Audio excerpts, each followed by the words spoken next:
Akish, congratulations. Well done. God bless you. Have the interview? No, not yet. Not yet. He was waiting. She was waiting for you to come down. He will be bombarded.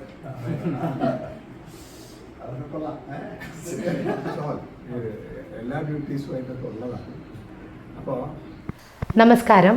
സെക്കന്ദരാബാദിലെ air force അക്കാഡമിയിൽ നിന്നും training പൂർത്തിയാക്കി officer റാങ്കിലേക്ക് join ചെയ്യുന്ന ശ്രീഹരി രവീന്ദ്രനാണ് നമ്മോടൊപ്പമുള്ളത്. Welcome Srihari. Thank you. ഇപ്പോൾ ഏത് പദവിയിലേക്കാണ് selection കിട്ടിയിരിക്കുന്നത്? അതിൻ്റെ ട്രെയിനിങ് എത്ര നാളുണ്ടായിരുന്നു? എങ്ങനെയൊക്കെയായിരുന്നു? ഒന്ന് വിശദീകരിക്കാമോ? ഇന്ത്യൻ എയർഫോഴ്സ് ഒരു വർഷം 2 പരീക്ഷകൾ നടത്തുന്നുണ്ട്. ഒന്നാണ് എയർഫോഴ്സ് കോമൺ ആപ്റ്റിറ്റ്യൂഡ് ടെസ്റ്റ്. അപ്പോൾ എയർഫോഴ്സ് കോമൺ ആപ്റ്റിറ്റ്യൂഡ് ടെസ്റ്റിലൂടെ ആയിരുന്നു എൻ്റെ നിയമനം. അപ്പോൾ ഒരു വർഷം 2 തവണയാണ് ആ പരീക്ഷ നടത്തുന്നത്. അപ്പോൾ ഇതിലൂടെ പല ബ്രാഞ്ചുകളിലേക്കുള്ള സെലക്ഷൻ നടക്കുന്നുണ്ട്. അതിൽ ഒന്നാണ് ഫ്ലൈയിങ് ബ്രാഞ്ച്, രണ്ടാമത്തെ ടെക്നിക്കൽ, അഡ്മിനിസ്ട്രേഷൻ, അക്കൗണ്ട്സ്, മെറ്റീരിയോളജി, അങ്ങനെ പല തരത്തിലുള്ള ബ്രാഞ്ചുകളാണ് എയർഫോഴ്സിലുള്ളത്.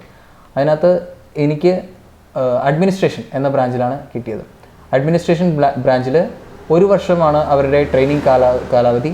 ഒരു വർഷം ട്രെയിനിങ്ങിന് ശേഷം ഫ്ലൈയിങ് ഓഫീസർ എന്ന റാങ്കിലേക്ക് അവർ എയർഫോഴ്സിൽ ഒരു കമ്മീഷൻഡ് ഓഫീസറായിട്ട് നമ്മളെ നിയമിക്കുകയാണ് ചെയ്യുന്നത്. ഈ പദവിയിലെത്താൻ എന്തൊക്കെ കടമ്പകളാണ് കടന്നത്? അതിലേത് ഘട്ടത്തിലാണ് സാരഥി സെൻറ്റർ ഫോർ എക്സലൻസിലേക്ക് എത്തുന്നത്? എങ്ങനെ സാരഥി സെൻറ്റർ ഫോർ എക്സലൻസിൽ എത്തി? ആഫ്കാറ്റ് എന്ന പരീക്ഷയിലേക്ക് ഡിഗ്രിക്ക് ശേഷമാണ് ആഫ്കാറ്റ് എന്ന പരീക്ഷയെക്കുറിച്ച് ഞാൻ അറിയുന്നത്. ഞാൻ ഒരു NCC കേഡറ്റായിരുന്നു. അതിലൂടെയാണ് ഞാൻ ആഫ്കാറ്റ് എന്ന പരീക്ഷയെക്കുറിച്ച് അറിയുന്നത്. ഇവിടെ NCCയുടെ ക്യാമ്പുകളിൽ സാരഥി സെൻറ്റർ ഉള്ള ടീം വരാറുണ്ടായിരുന്നു. അവർ അവിടെ ഒരു ചെറിയ പ്രസൻറ്റേഷനൊക്കെ ആയി ഞങ്ങൾക്ക് മുന്നിൽ അവതരിപ്പിക്കാറുണ്ടായിരുന്നു.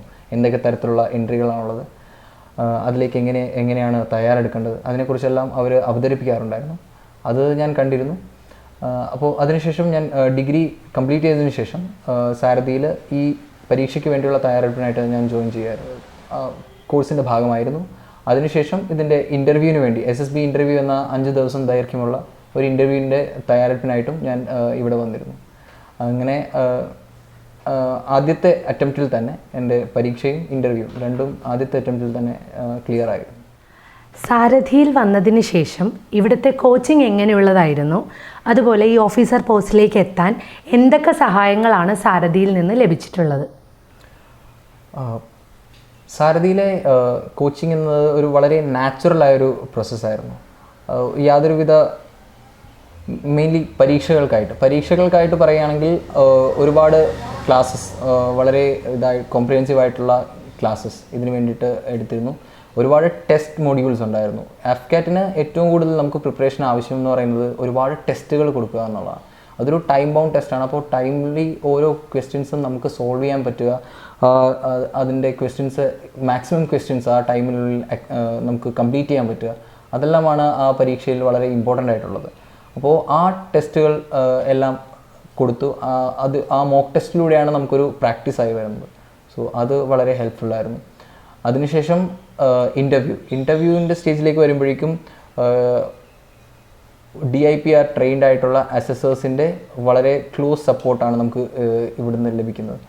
ഇവിടെ കേണൽ സാർ ആണെങ്കിൽ അവൈലബിൾ ആണ്. നമ്മുടെ എല്ലാ ഡൗട്ട്സും, അതേപോലെ ഒരുപാട് ഇൻ്റർവ്യൂ സെഷൻസും ഒരുപാട് ടെസ്റ്റ് സീരീസ് എല്ലാം നമുക്ക് വളരെ കോംപ്രിഹെൻസീവായിട്ട് അതിൻ്റെ കാര്യങ്ങളെല്ലാം ആദ്യമേ എക്സ്പ്ലെയിൻ ചെയ്തുകൊണ്ടും പിന്നെ അത് ഫർദർ ഒരുപാട് തവണ നമുക്ക് അതിൻ്റെ പ്രാക്ടീസ് തന്നുകൊണ്ടും നമ്മുടെ ഒരു കോൺഫിഡൻസ് ലെവൽ അവർ ബൂസ്റ്റ് ചെയ്യും.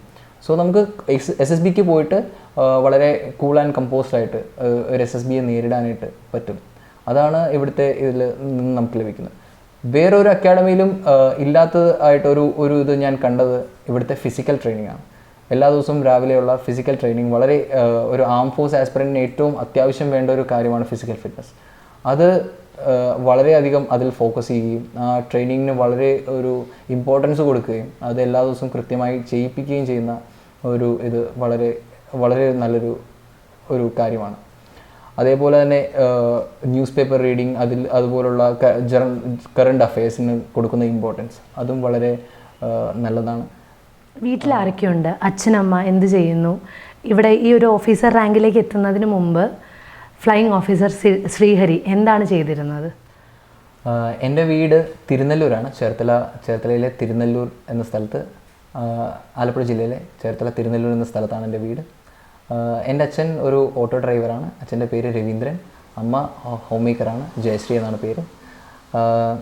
ഞാൻ പഠിച്ചത് ഇവിടെ GSM GHSS SL പുരം എന്ന സ്കൂളിലാണ്, കഞ്ഞിക്കുഴി സ്കൂളിലാണ്. അതിനുശേഷം ഞാൻ എൻ്റെ ഡിഗ്രി ഗ്രാജുവേഷനിൽ BSc കെമിസ്ട്രിയാണ് എടുത്തത്. പഠിച്ചത് NSS കോളേജിലാണ്, യൂണിവേഴ്സിറ്റി ഓഫ് കേരള. അതിനുശേഷം ഞാൻ കുറച്ച് കോവിഡായിരുന്നു. കോവിഡിന് ശേഷം ഞാൻ MRF ടയർസ് എന്ന കമ്പനിയിൽ ഒരു ടെക്നിക്കൽ സൂപ്പർവൈസറായിട്ട് ജോയിൻ ചെയ്തു. ഞാൻ കെമിസ്ട്രിയാണ് പഠിച്ചിരുന്നത്, അതുകൊണ്ട് അതായിട്ട് റിലേറ്റഡ് ആയിട്ടുള്ള ഒരു ജോലിയായിരുന്നു. അതിലൊരു 4-5 മാസം വർക്ക് ചെയ്തതിന് ശേഷം ഞാൻ റിലയൻസ് ഇൻഡസ്ട്രീസ് ലിമിറ്റഡിൽ ഒരു സെക്യൂരിറ്റി എക്സിക്യൂട്ടീവ് എന്ന റോളിലേക്ക് കയറിയായി. അതൊരു NCC കേഡറ്റ് ആയിരുന്നതുകൊണ്ട് എനിക്ക് കിട്ടിയ ഒരു റോളായിരുന്നു അത്. അവർ NCC സർട്ടിഫിക്കറ്റ് ഹോൾഡേഴ്സിനെ അവർ ഹയർ ചെയ്യുന്നുണ്ടായിരുന്നു. അപ്പോൾ ആ സമയത്ത് ഞാൻ അതിലേക്ക് ജോയിൻ ചെയ്യാറ്. അങ്ങനെ റിലയൻസിലൊരു 2 വർഷം വർക്ക് ചെയ്തു. അവിടെ കുവൈറ്റിലെ ഒരു പ്രവാസി സംഘടനയായ സാരഥി കുവൈറ്റാണ് SCFE എന്നൊരു സ്ഥാപനം ഈ ചേർത്തലയിൽ നടത്തുന്നത്. ആ ഒരു സ്ഥാപനം ഈ ചേർത്തലയിലുള്ളത് കൊണ്ട് ഫ്ലൈയിങ് ഓഫീസർ ശ്രീഹരിക്ക് എന്തൊക്കെ ഗുണങ്ങളുണ്ടായി? ഞാനൊരു ചേർത്തലക്കാരനാണ്. എൻ്റെ വീടിൻ്റെ മുറ്റത്ത് തന്നെയുള്ളൊരു സ്ഥാപനമാണ്. അപ്പോൾ വളരെ ഇത്രയും ഒരു ക്വാളിറ്റിയിൽ എഡ്യൂക്കേഷൻ വളരെ അഫോർഡബിൾ ആയിട്ടുള്ളൊരു ഇതിൽ കുട്ടികൾക്ക് കൊടുക്കാൻ പറ്റുക എന്ന് പറയുന്നത് ഒരു വലിയ കാര്യമാണ്. സോ അതിൽ ഞാനൊരു ബെനിഫിഷ്യറിയാണ്. എനിക്ക് അവരുടെ ആ ഒരു സപ്പോർട്ട് കിട്ടിയത് കൊണ്ടാണ്, നമുക്ക് കൃത്യമായിട്ടുള്ള മെൻറ്ററിങ് ഗൈഡൻസ് എല്ലാം കിട്ടിയത് കൊണ്ടാണ് ഇപ്പോൾ ഒരു വഴിക്ക് പോകാൻ സാധിക്കുന്നത്. സോ ആ ഒരു ഇത് നമുക്ക് സാരഥിയിൽ നിന്ന് കിട്ടിയിട്ടുണ്ട്. കേണൽ സാറ്, അതേപോലെ ഇവിടുത്തെ ഡയറക്റ്റിംഗ് സ്റ്റാഫ് എല്ലാവരും ഒരുപാട് സഹായിച്ചിട്ടുണ്ട്. അങ്ങനെ ഒരുപാട് ബെനിഫിറ്റുകൾ ഇവിടുന്ന് കിട്ടിയിട്ടുണ്ട്. വീണ്ടും സാരഥിയിലെത്തി ഈ ഇൻഡിവിജ്വൽ ഒബ്സ്റ്റക്കിൾ കോഴ്സ് കണ്ടപ്പോൾ എന്ത് തോന്നുന്നു? എൻ്റെ വീട് ഇവിടുന്ന് ഒരു സാരഥി സെൻറ്ററിൽ നിന്ന് ഒരു 10 കിലോമീറ്റർ ദൂരെയാണ്. അപ്പോൾ എല്ലാ ദിവസവും രാവിലെ ഞാൻ എൻ്റെ സൈക്കിളിൽ ഇവിടെ വരും. ഇവിടെ വന്ന് ഇവിടെ കുറേ PT ഒക്കെ ചെയ്ത് അതിനുശേഷം ഇവിടുത്തെ ഒബ്സ്റ്റക്കിൾ കാര്യങ്ങളെല്ലാം ചെയ്ത്, അപ്പോൾ അത് ചെയ്ത് ആ SSB അറ്റൻഡ് ചെയ്യാൻ പോകുന്നത് ആ ഒരു ലെവൽ ഓഫ് ഫിസിക്കൽ ഫിറ്റ്നസ് ഉണ്ടായിരുന്നു ആ സമയത്ത്. അത് ശരിക്കും എനിക്ക് ഒരു പ്രത്യേക കോൺഫിഡൻസ് തന്നിരുന്നു. അപ്പോൾ ഇവിടെ പിന്നെയും വന്ന് അവിടെയെല്ലാം പോയി ആ ഒബ്സ്റ്റക്കിളെല്ലാം കണ്ടപ്പോൾ ആ പഴയ മെമ്മറീസാണ് വന്നത്. ഇവിടുത്തെ ഫിസിക്കൽ ട്രെയിനിങ് ഇൻസ്ട്രക്ടറായിട്ട് പ്രതാപൻ സാർ ഒരുപാട് ട്രെയിൻ ചെയ്തിട്ടുണ്ട്. അതേപോലെ തന്നെ അദ്ദേഹത്തിൻ്റെ മകൻ ഇപ്പോൾ ഗരുഡ് കമാൻഡോസിലാണ്. അദ്ദേഹവും വന്ന ദിവസങ്ങളിൽ വളരെ ഇതായിട്ട് ഫിസിക്കൽ ഫിറ്റ്നസിൻ്റെ പ്രാധാന്യത്തെപ്പറ്റിയും അതിൻ്റെ ഇമ്പോർട്ടൻസിനെ, ആം ഫോഴ്സസിലാകുമ്പോഴുള്ള അതിൻ്റെ ഇമ്പോർട്ടൻസിനെ പറ്റിയൊക്കെ പറഞ്ഞതും ആ കാര്യങ്ങളൊക്കെയാണ് ഇപ്പോൾ ഓർമ്മ വരുന്നത്. സോ ആ ലെവൽ ഓഫ് ഫിസിക്കൽ ഇവിടെയുള്ള ഇൻഫ്രാസ്ട്രക്ചർ അത് വളരെ നല്ലതാണ്. അതിൽ ട്രെയിൻ ചെയ്തത് നമുക്കൊരു SSBക്ക് മുന്നേ ഒരു ഫസ്റ്റ് ഹാൻഡ് എക്സ്പീരിയൻസ് ആണ് അതിലൂടെ കിട്ടുന്നത്. അവസാനമായൊരു ക്വസ്റ്റ്യനും കൂടെ. NCC കേഡറ്റുകൾ അല്ലെങ്കിൽ +2 ഡിഗ്രി കഴിഞ്ഞ് ഫോഴ്സിലെ ഒരു ഓഫീസർ പോസ്റ്റിലേക്ക് റെഡിയാവുന്ന കുട്ടികൾ, അവരോട് എന്താണ് പറഞ്ഞു കൊടുക്കാനുള്ളത്?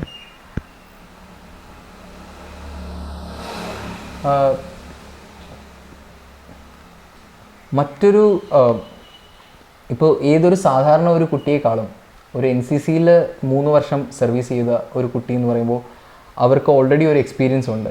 അവർക്ക് ഓൾറെഡി ആ മിലിറ്ററി സ്ട്രക്ചറിൽ വർക്ക് ചെയ്ത ഒരു എക്സ്പീരിയൻസ് ഉണ്ട്. അവർക്ക് അവരുടെ ഓഫീസേഴ്സായിട്ട് ഇൻട്രാക്ട് ചെയ്ത് അതിൽ നിന്ന് കിട്ടുന്ന ഒരുപാട് കാര്യങ്ങളുണ്ട്. ഞാനൊരു NCC കേഡറ്റായിരുന്നു, C സർട്ടിഫിക്കറ്റ് ഹോൾഡറാണ്. റിപ്പബ്ലിക് ഡേ ക്യാമ്പ് 2019 പാർട്ടിസിപ്പൻ്റാണ്. അതേപോലെ തന്നെ കേരള ലക്ഷദ്വീപിൻ്റെ 2nd ബെസ്റ്റ് കേഡറ്റായിരുന്നു. സോ നമുക്ക് നമ്മളുടെ ഉള്ളിൽ ഇതുപോലൊരു കേപ്പബിലിറ്റി ഉണ്ട് എന്ന് നമ്മൾ ആദ്യമേ മനസ്സിലാക്കി തരുന്നത് NCC എന്ന ഈ ഓർഗനൈസേഷനായിരുന്നു. NCCയിലെ ഒരുപാട് ഓഫീസേഴ്സ് ഉണ്ട്. അവരെല്ലാവരുമാണ് നമ്മളെ ഗൈഡ് ചെയ്യുന്നത്, നമ്മൾ ഒരുപാട് കാര്യങ്ങൾ പറഞ്ഞ് മനസ്സിലാക്കി തരുന്നത്. ഇങ്ങനെ ഒരു എൻട്രി ഉണ്ട്. ഒരു സൗത്ത് ഇന്ത്യൻ എന്ന നിലയ്ക്ക് സൗത്ത് ഇന്ത്യൻ സ്റ്റേറ്റുകളിൽ നിന്ന് സാധാരണയായി ആം ഫോഴ്സസിൽ പ്രാതിനിധ്യം വളരെ കുറവാണ്. അപ്പോൾ ഒരു സൗത്ത് ഇന്ത്യൻ സ്റ്റേറ്റിൽ നിന്ന് നമ്മുടെ കുട്ടികൾക്ക് വളരെ ഇതിനെ പറ്റിയുള്ള നോളജ് വളരെ കുറവാണ്. അപ്പോൾ സാരഥി സെൻറ്റർ ഫോർ എക്സലൻസിൻ്റെ പേരിലും സാരഥി കുവൈറ്റിൻ്റെ പേരിലും ഫ്ലൈയിങ് ഓഫീസർ ശ്രീഹരിക്ക് ഒരുപാട് അഭിനന്ദനങ്ങൾ. കൂടാതെ ഇനിയും ഉയരങ്ങളിൽ എത്തട്ടെ എന്ന് ഞങ്ങൾ പ്രാർത്ഥിക്കുന്നു. Thank you.